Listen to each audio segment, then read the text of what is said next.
नमस्कार, आप देख रहे हैं ग्रेट जम्मू वर्चुअल। मैं पंकज खजूरिया बात करूं जम्मू कश्मीर रियासत की जो बहरहाल 2 यूटीज़ में है, उसका बहुत बड़ा हिस्सा जो है पाकिस्तान द्वारा इलीगली ऑक्युपाइड किया गया है, जिसको हम पीओजेके के नाम से जानते हैं। इसी पीओजेके के ऊपर जो है वो आज इंटेलेक्चुअल टॉक जो है अखनूर के अंदर रामा पैलेस में रखा गया है। मैं बता दूं आपको, ये इंटेलेक्चुअल टॉक जो है वो शिवा फाउंडेशन ट्रस्ट द्वारा रखा गया है, ऑर्गेनाइज किया गया है, और इसका जो टाइटल है वो जो है PoJK an integral part of India, know the traitors of the nation. इस टाइटल के तहत जो है इंटेलेक्चुअल टॉक रखा गया है, जिसमें मुख्यतः तौर पे जो है वो एज अ चीफ गेस्ट के तौर पे जो है वो नेशनलिस्ट थिंकर जो है पुष्पिंद्रा कुलक्षेत्रा वो यहाँ पे हैं। इनके साथ साथ एक्स रॉ डायरेक्टर कर्नल RSN सिंह यहाँ पे हैं, और क्या कुछ इस इंटेलेक्चुअल टॉक में बातचीत हुई है, आइए सुने।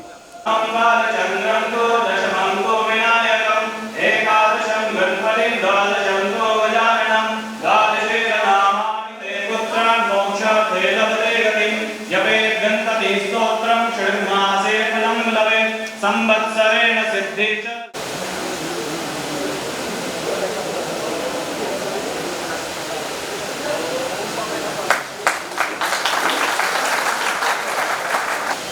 ओम मंगलाचरणो भुवनातो विद्राम।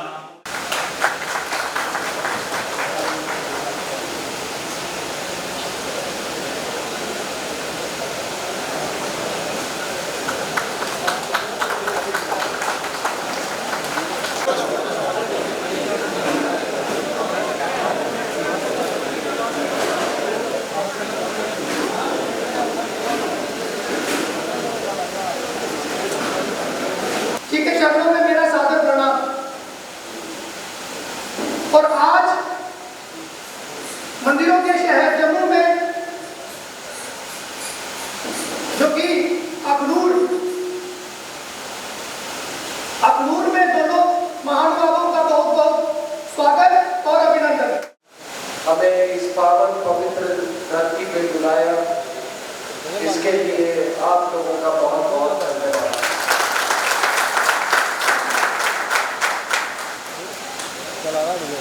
मुझे इस बात का एहसास है कि मैं इस पावन पवित्र नगरी अखनूर, जो कि चेनाब के किनारे बसा है, आज मैं आप लोगों के बीच हूँ। चेनाब हमारी माँ है, और तभी दुनिया के सारे मजहब जो इतना क्रूर होते हैं, क्योंकि मजहबों की माँ नहीं होती है, सिर्फ बाप होता है। और हमारा, जैसा मैंने कहा, अनंत से लेके अनंत तक हमारा रिश्ता है।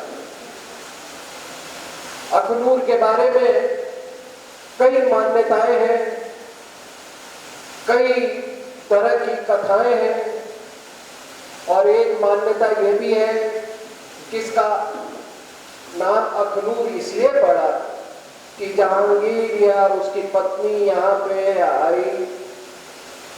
शायद जहांगीर के आंखों में कुछ ऐसी भयंकर बीमारी हो गई थी जिसका उपचार नहीं मिल रहा था। उसी समय किसी ने एक पंडित को भेजा उसके पास। वो पंडित वैद्य का भी काम जानता था, वो एक बहुत मशहूर वैद्य भी थे।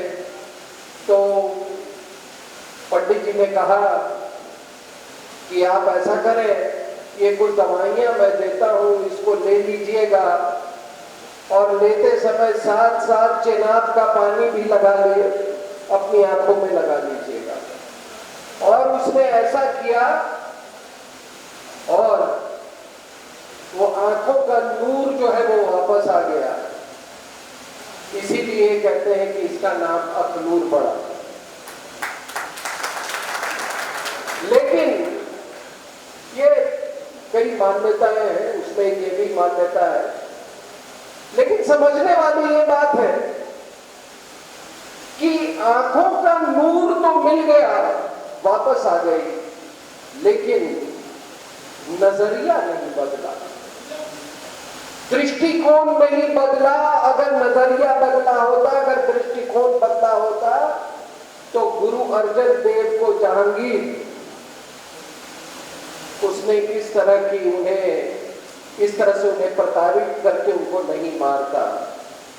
अगर नजरिया बदल गया होता तो जहांगीर एक श्री हिंदी, जो कि आज के जमाने में का उसामा बिन लादेन जो था, उसको कभी अपना गुरु नहीं मानता। तो ये कई मान्यताएं हैं। एक मान्यता ये भी है कि जो महाभारत में राजा विराट का जो राज्य था वो यही था, राजा विराट का। और इसी से देखिए ये अखनूर से मिलता जुलता है। इसके पहले कि मैं विराट के बारे में बात करूं, याद रखिएगा कि जो यहां उस पंडित के साथ हुआ, वही बख्तियार खिलजी ने एक नालंदा में वैद्य के साथ भी किया था। कहा जाता है, और मैं उसी इलाके का रहने वाला हूं मूलतः, कि वो वहां गया, अपने किसी आसाम में कैंपेन कर रहा था, वहां पे रुका बिहार में, तो उसकी हालत बहुत ही खराब हो गई, बीमार हो गया, मौत के कगार पे था। तो लोगों ने कहा कि इसको कैसे बचाया जाए। तो किसी ने कहा कि बगल में नालंदा विश्वविद्यालय है, वहां पर एक बहुत बड़ा वैद्य है, बहुत बड़ा चिकित्सक है। तो वो बेहोशी के हालत में था, आधे होश में था, उसको लाया गया। तो उस वैद्य ने वो देखते वो बोला कि ये तो काफिर है, काफिर से उपचार करवाना ये गैर इस्लामी है। तो उसने मना कर दिया। लेकिन वैद्य का भी एक फर्क होता है, चाहे वो किसी भी मनोविज्ञान का हो, लेकिन वैद्य अपने पेशेंट का, अपने मरीज के मनोदशा को पढ़ते हुए वो उपचार करता है। और ऐसा ही उस वैद्य ने किया। उसने बख्तियार खिलजी को बोला कि चलिए तो पढ़ सकते हैं। तो उसने कहा हाँ ये तो मैं कर सकता हूं। तो ठीक है, मैं कल आपसे फिर मिलूंगा। तो उन्होंने उसको एक कुरान दिया पढ़ने के लिए, और वो कुरान 2-3 दिन पढ़ा, वो ठीक हो गया। अब हुआ क्या था, ऐसी मान्यता है, हुआ क्या था कि उस वैद्य ने ये देख लिया था, ये बख्तियार खिलजी जो है वो कोई भी डॉक्यूमेंट पढ़ते समय, कोई भी किताब पढ़ते समय, वो अपने मुंह से थूक निकाल के जो पन्ने हैं उसको उलटता है वो। तो उसने क्या किया कि कुरान के पन्नों को उसने दवाई के उसमें लेप लगाया। और जब वो बख्तियार खिलजी उसको पढ़ा तो वही जो उसकी आदत थी उसने किया, और वो ठीक हो गया। लेकिन जब उसको हकीकत पता चला बख्तियार खिलजी को, तो पूरे क्रोध में उसने नालंदा यूनिवर्सिटी को ही जला दिया। बाकी ये सारा इतिहास आप जानते हैं। तो देवी और सज्जनों, कहने का ये तात्पर्य है कि कोई भी मजहब जो किसी दूसरे समुदाय, जिसे आप काफिर कहते हैं, उसके उपलब्धियों से भी इतनी ईर्ष्या हो, उसकी उपलब्धियों को भी बर्बाद करना चाहता हो, उसे आप इंसानियत कहेंगे या हैवानियत? और उसी हैवानियत से पैदा होता है जिहाद, और उसी जिहाद से पैदा होता है दहशतगर्दी। आज पूरे अगर आप इस्लामिक दुनिया में अगर आप नजर डालें, तो ये जो सारा कुछ जो आप खेल देख रहे हैं, नंगा खेल, ये केवल ईर्ष्या और जो मैंने कहा क्रूरता से प्रेरित हो। क्योंकि ये मजहब जो होते हैं मां की छाया से वंचित होते हैं। तो देवी और सज्जनों, फिर मैं आपको ये कह रहा था कि जैसा पहले कह रहा था कि विराट का जो राज्य था महाभारत में जिसका वर्णन है, कहते हैं ये एक मान्यता है कि नहीं थी। कुछ लोगों का मानना है कि वो जयपुर में था। तो आप लोग तो मुझसे ज्यादा ज्ञानी हैं, आप जानते हैं कि वो महाभारत के विराट पर्व में वो पूरा यही वर्णन है कि जो पांडव जो थे वो किस तरह से अपना 13वें साल का अज्ञातवास वहां पे कर रहे हैं। आपको मालूम है कि वो सब नौकर का काम, युधिष्ठिर जो था वो मनोरंजक था, भीम जो था वो रसोइया था, है ना, बल्लभ नाम का रसोइया था। ये आपके जो अर्जुन थे वो एक किन्नर के रूप में, बृहन्नला के रूप में वो संगीत सिखा रहे थे। जो पुत्री थी उनकी राजा की, उत्तरा नाम था उसको म्यूजिक और डांस, नृत्य और संगीत सिखाते थे। नकुल घुड़साल का इंचार्ज था और सहदेव जो है वो गायन को देखता था। और द्रौपदी रानी मालिनी उसका नाम था उस समय, और उस नौकरानी का काम कर रही थी। अब जो मैं क्यों ये बातें आपको कह रहा हूं कि ऐसा होता है कि विराट का युद्ध हुआ, आपको मालूम है वो बृहन्नला सारथी बन के गई राजकुमार के साथ, और अकेले ही उसने पूरे जो ये कौरव की सेना थी सबको मूर्छित कर दिया। उसके पिता को लगा कि मेरा बेटा तो बहुत महान योद्धा है। जब असलियत पता चला कि ये तो अर्जुन था और ये तो राजा युधिष्ठिर है, तो उन्होंने कहा कि आइए, मुझसे बहुत गलती हो गई, जाने अनजाने में आप हमारा राज्य संभालिए। तो युधिष्ठिर तो ठहरे धर्मराज, उन्होंने कहा कि हम तो ऐसे ही आपके ऋणी हैं। फिर उसने अर्जुन को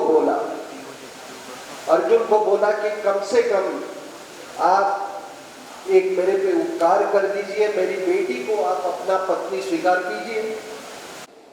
तो देवी और सज्जनों, हम भाइयों में फर्क नहीं करते। हमारे लिए चाहे वो ममेरा हो, मौसेरा हो, फूफेरा हो, हमारे यहाँ भाई भाई होता है।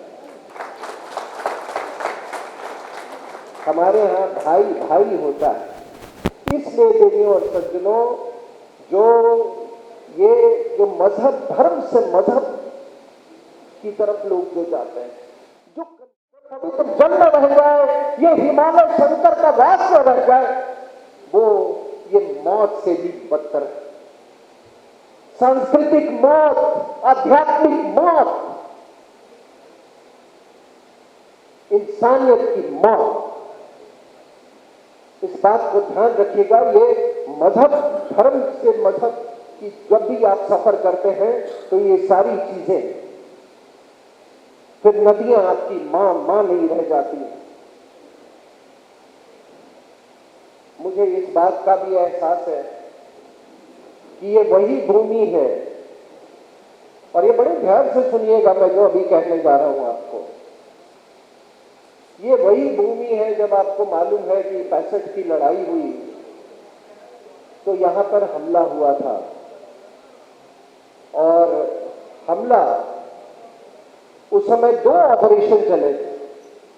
एक ऑपरेशन जिब्राल्टर कश्मीर में, जहां 30,000 जिहादियों को भेजा गया था, और नीचे में ऑपरेशन अखनूर के ऑपोजिट में ऑपरेशन ग्रैंड स्लैम।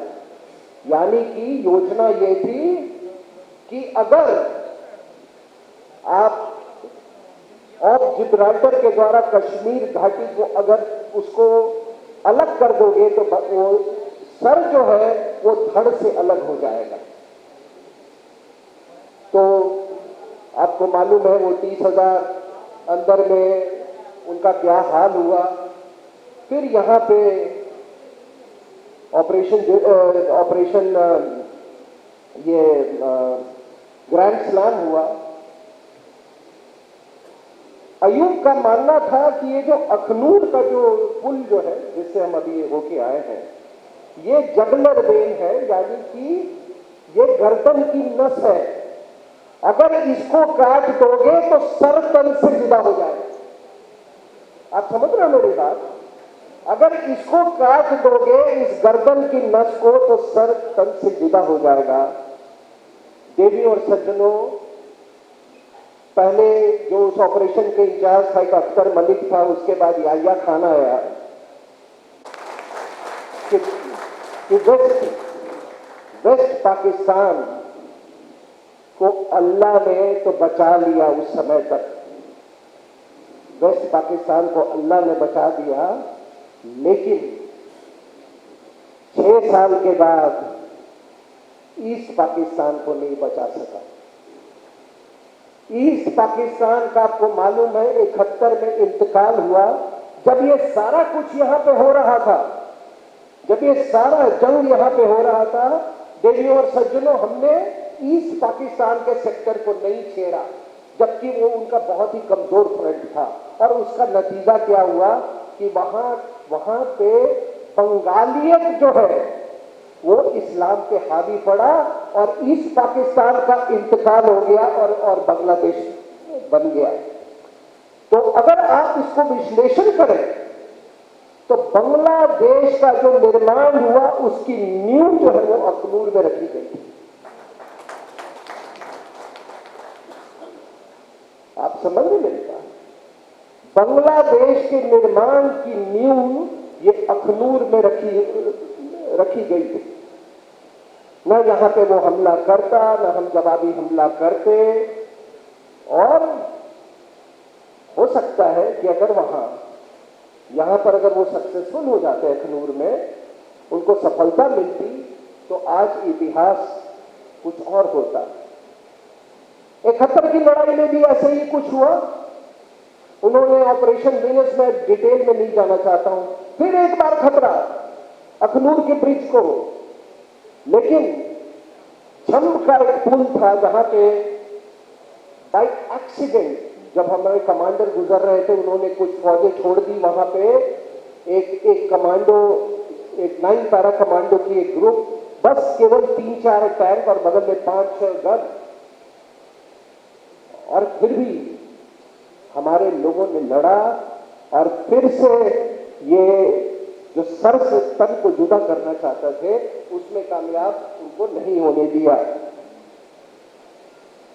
आज भी जो लोग 65 की याद करते हैं, यहाँ जो लोग बुजुर्ग लोग हैं, आप पूछिएगा उस पैटर्न टैंक M47, M48, 6:1 का अनुपात, गड़गड़ाते हुए टैंक, और हमारे पास एक बड़ी कमजोर टैंक थी AMX-13। देवियों और सज्जनों, हम आइडियोलॉजी इंपोर्ट करते हैं यहां से और उसको वहां पर पाकिस्तान की जो मिलिट्री इंटेलिजेंस इस्टेब्लिशमेंट जो है उसको हथियार करण या उसका वेपनाइजेशन करके उसको दोबारा हिंदुस्तान के खिलाफ इस्तेमाल करती है। तो अगर मैं ये कहूं कि Pakistan is the biggest, India is the biggest arm supplier to Pakistan, ये कहना गलत नहीं होगा। देवियों और सज्जनों, हिंदुस्तान सबसे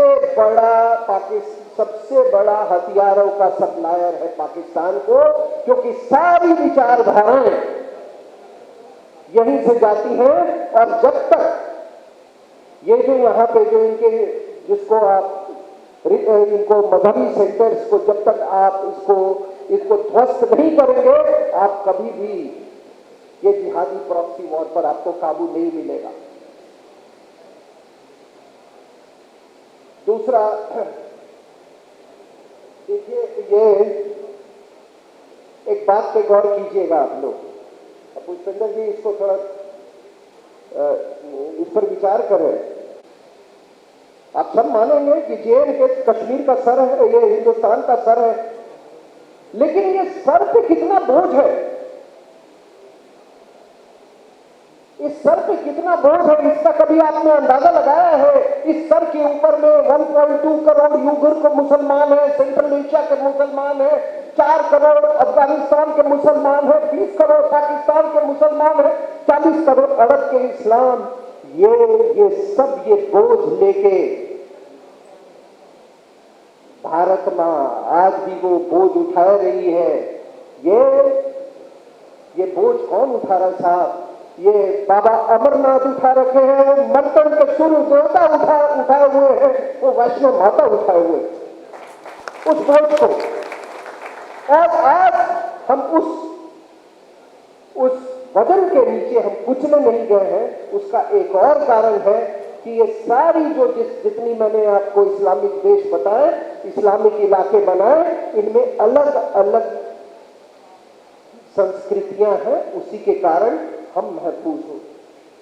लेकिन जिस दिन ये संस्कृतियां अपना जिहादी रूप ले लेंगी, जैसा कि अफगानिस्तान में 80 में लिया था, ये हमारे लिए ये बहुत चिंता का विषय होगा, हमारे अस्तित्व पे खतरा होगा।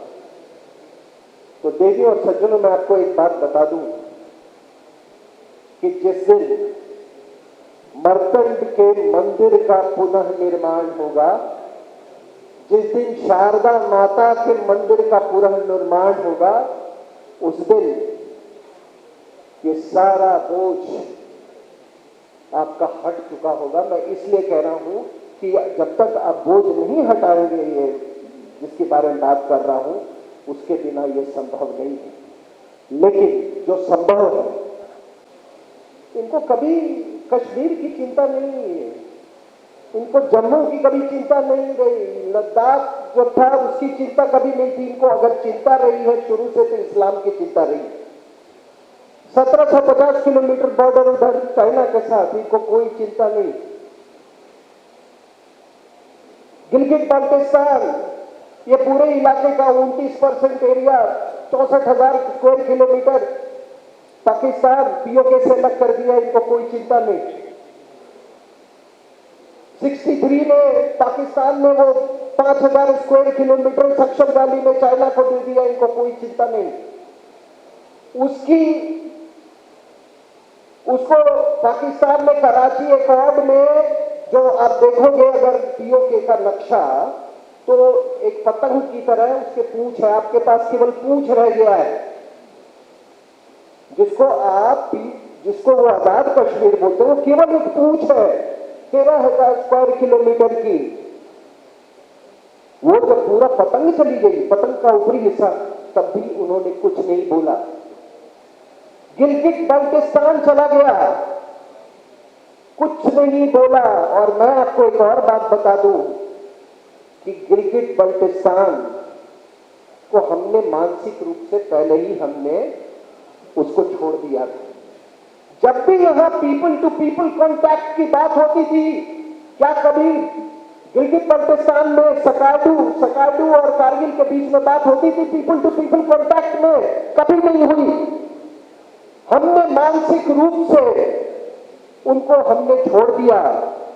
और हमारे मित्र थे जो है रिजवी साहब, जो कि उसी इलाके के रहने वाले, वो कहते हैं, उनके रिश्तेदार हैं वो उस पार, कहते हैं कि 80 के दशक में हर घर में, गिलगित बाल्टिस्तान के हर घर में 8-10 रोटियां ज्यादा बनती थी, सिर्फ इस इंतजार में कि भारत की फौज आएगी और हमको आजाद करके जाएगी। आज भी वो इस्लाम है, वो मुसलमान है, कन्वर्ट किया है, लेकिन सांस्कृतिक रूप से उन्होंने, उनका दिल जो है वो तिब्बत के साथ है, उनका लद्दाख के साथ है।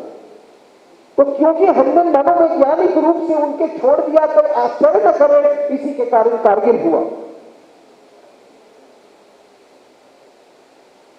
अब देखिए देवी और सज्जनों, सबसे बड़ी बात क्या है कि अभी पूरे यहां हमारे सब कॉन्टिनेंट, खास करके पाकिस्तान में जो आपका आईना है इस्लाम का, आज वही आखिर कौन कब मुसलमान के समुदाय से बाहर हो जाएगा किसी को पता नहीं है। कौन मुसलमान है, कौन मुसलमान रहेगा, यही नहीं पता है।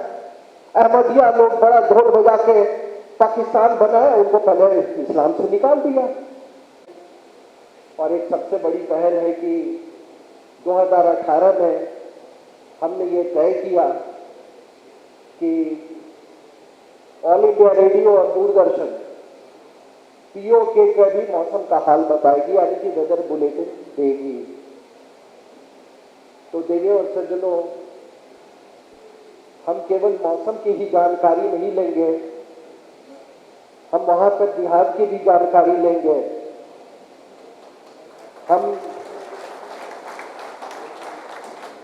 हम इस्लामाबाद के दरिंदगी का हम हिसाब भी लेंगे। हम पाकिस्तान के पंजाबियों के रंगदारी का भी हिसाब लेंगे। जियोपॉलिटिक्स बहुत बदल रहा है, जियोपॉलिटिक्स बहुत बदल रहा है। अपने पे विश्वास रखें। कब क्या होगा कोई नहीं जानता है, लेकिन मैं आपको इतना कहता हूं कि शीघ्र, और शीघ्र का मतलब इतिहास में 1-2 दिन 2 साल की बात नहीं है, पीओके आपकी बाहों में होगा।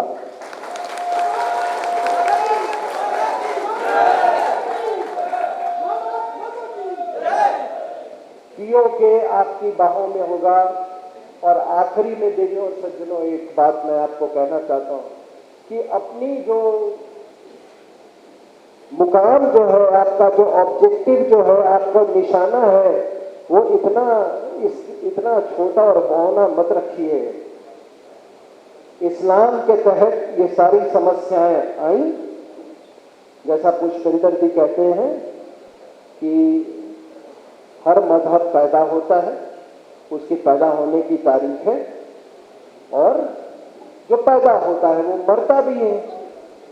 तो उस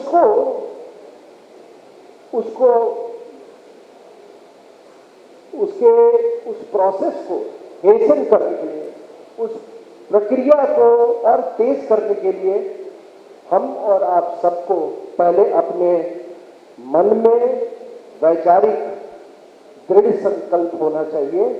ये बिल्कुल संभव है और होगा। मुझे सुनने के लिए बहुत बहुत धन्यवाद।